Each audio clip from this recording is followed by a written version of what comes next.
আজকে বাড়িতে আমি তেল কই রান্না করেছিলাম, তাই ভাবলাম যে তোমাদের সঙ্গে শেয়ার করি। কই মাছগুলোকে বেছে ধুয়ে নুন হলুদ মাখিয়ে এই কড়াইয়েতেই ভেজে নিয়েছি। কই মাছগুলো ভেজে তুলে নিয়ে যে তেলটা ছিল ওই তেলের মধ্যেই ফোড়নে দিয়ে দিয়েছি কালো জিরে আর একটা শুকনো লঙ্কা ছিঁড়ে। আমরা ঝালটা কম খাই তাই একটা শুকনো লঙ্কা দিয়েছি। তোমরা যদি ঝালটা বেশি খাও 2-3টে দিতে পারো। আর এখানে একটা পেস্ট বানিয়েছি পেঁয়াজ, টমেটো, আদা আর কাঁচা লঙ্কা। পেস্টটা এবার ওই গরম তেলের মধ্যে ঢেলে দিয়ে নাড়াচাড়া করব। যাতে টমেটো, পেঁয়াজ, আদা, কাঁচা লঙ্কার কাঁচা গন্ধটা উঠে যায়। তো আসসালামু আলাইকুম, আমি সালমা মল্লিক তোমাদের নতুন একটা ভিডিওয় স্বাগত জানাচ্ছি।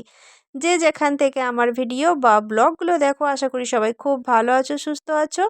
আল্লাহর রহমতে আমরাও এখানে অনেক ভালো আছি এবং সুস্থ আছি।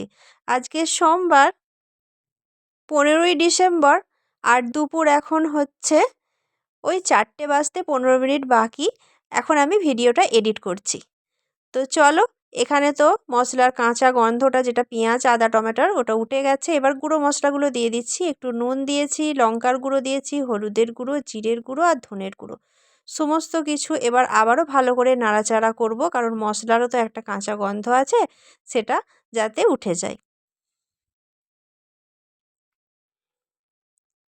তো তোমরা কে কোথা থেকে আমার ভিডিও দেখছো অবশ্যই কমেন্টে জানাবে। তোমাদের একটা কমেন্ট আমাকে ভিডিও করতে অনেকটা উৎসাহ দেয়, আমি আনন্দ পাই। মশলাটা কষানো হয়ে গেছে।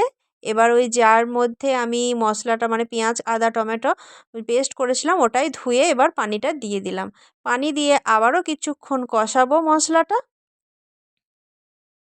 আর এখন আমি গ্যাসের ফ্লেমটাকে একদম অল্প রেখেছি। এই তেল কই রান্নাটা আমি আমার এখানে একটা ননদের কাছ থেকে শিখেছি। খুব খেতে ভালো লেগেছিল, তাই ননদকে জিজ্ঞেস করে নিয়ে আমি আজকে রান্নাটা করছি। খেয়ে তোমাদেরকে জানাবো অবশ্যই কেমন হয়েছিল। আর তোমরা কে কীভাবে তেল কই রান্না করো অবশ্যই আমাকে একটু কমেন্টে জানিও। আমার যদি কোনো ভুল হয়ে থাকে আমি ঠিক করে নেব। মশলা কষানো অনেকক্ষণ ধরে হয়ে গেছে। এবার পরিমাণ মতো ও পানি দিয়ে দিলাম ঝোলের জন্য। এবার যে ভেজে রাখা কই মাছগুলো আছে ওইগুলো ঝোলেতে ফেলে দেবো। আর কই মাছগুলো আমার আব্বা, আমি বাপের বাড়ি গিয়েছিলাম আসার সময় কিনে দিয়েছিল। কারণ আমার আব্বাদের কেউ কই মাছ খায় না, আর আমি খেতে ভালোবাসি, আমার বর খেতে ভালোবাসে বলে আব্বা কই মাছগুলো দিয়েছিল। এখন ঢাকা দিয়ে রেখে দেব। 10 মিনিটও নয়, ওই 5 মিনিট মতো ঢাকা দিয়ে ফুটতে দেব। এখন ঢাকনা খুলে দেখি কি অবস্থায় আছে। এই তো ফুটে গেছে আর অনেকটা ঝোলের পানি মানে টেনেও গেছে। এই পর্যায়ে আমি ওকে নামিয়ে দিতে হবে, কারণ এরপর বেশি টানলে আবার হবে না। মানে গ্রেভিটা আবার বেশি শুকিয়ে নিলে না আবার ভাতে মাখা যাবে না।